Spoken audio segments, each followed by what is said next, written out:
Setting aside the brief, disastrous tenure of Michael Flynn, two men have held the role of National Security Advisor under Donald Trump, and they could not be more different.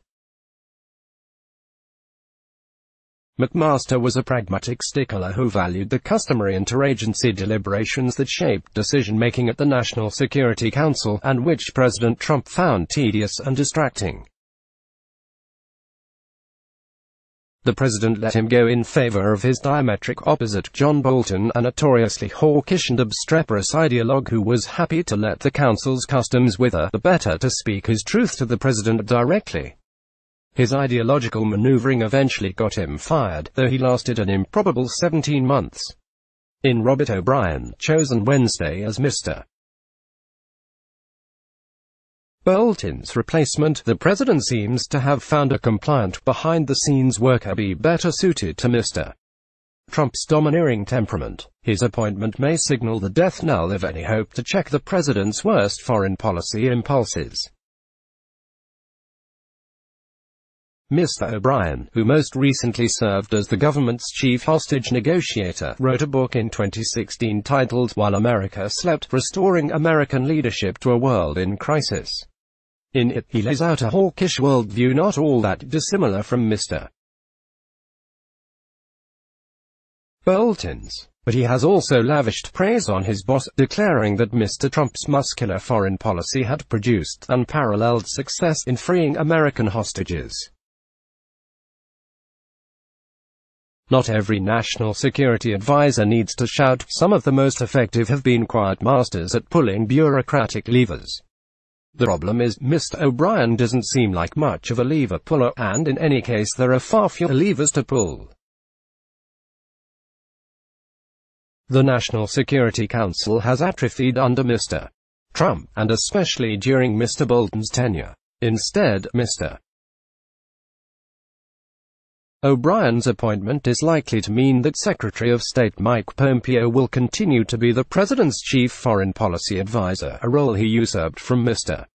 Bolton. Unfortunately, Secretary Pompeo has succeeded precisely because he seems to have few if any principles that he won't suppress for the sake of holding and wielding executive power. The Ed McMahon of American foreign policy, he is smart enough to be in on the Trump joke, doesn't care that it's not funny and laughs anyway. Some have suggested that Mr. Trump and Mr. Pompeo have formed a foreign policy partnership comparable to that of Richard Nixon and Henry Kissinger, and that, therefore, we shouldn't worry about who sits atop the National Security Council. But Mr. Kissinger is an elite scholar, a powerful strategic mind and a policy entrepreneur who led and guided the Nixon administration's foreign policy. Pompeo is a non-expert who sees his role as catering to Mr. Trump's whims and carrying out his ideas. Trump most likely hopes that Mr. O'Brien will prove to be not an irrepressible ideologue, a foreign policy entrepreneur or a consensus-building process expert, but rather a functionary who will provide an official veneer for the president's often outlandish views and moves. This would mean the continued decay of the council-led interagency process. Thus unimpeded by contrary voices, Mr. Trump could continue with his tactic of the attempted hard bargain with China, North Korea, even Iran in certain circumstances that now seem remote, which in turn would be put into motion by blunt instruments like tariffs, initiatives announced by tweet and military bluster and threats. If Mr. Trump were a strategic genius, that might be okay. But Mr. Trump does not know precisely what strategic result he wants. In the case of Iran, he is intent on undermining the regime to an extent that Barack Obama did not. On North Korea, he harbors hazy visions of denuclearization, while Mr. Trump's desire to stay out of military entanglements appears fairly durable and genuine. It is subject to his goal of subduing enemies by making deals, satisfying certain special partners, in particular Israel and Saudi Arabia, and garrisoning America. If he discovers he can't do these things, and believes that inability makes him less electable, he might just start a military conflict to rally his base and test the convention that voters will not turn against a president when the country is at war. Alternatively, he could double down on border security, targeting unarmed enemies who can't shoot back. Although the Pentagon's caution functions as a constraint, it is a weaker inside bureaucratic player now that Jim Mattis is no longer Defense Secretary.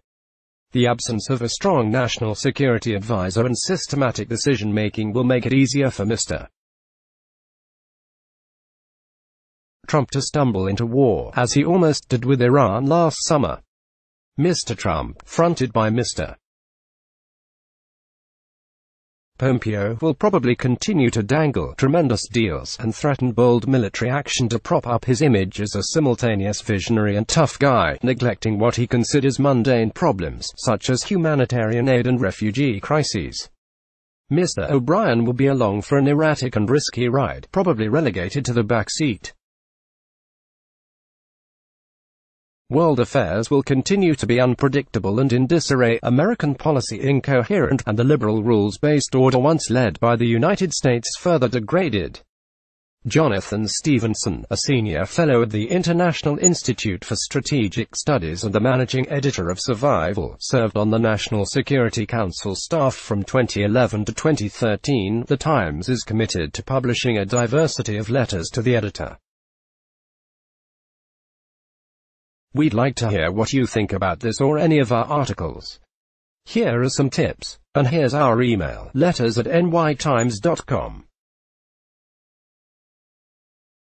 Follow the New York Times opinion section on Facebook, Twitter @NightOpinion, and Instagram. Let's block ads. Why?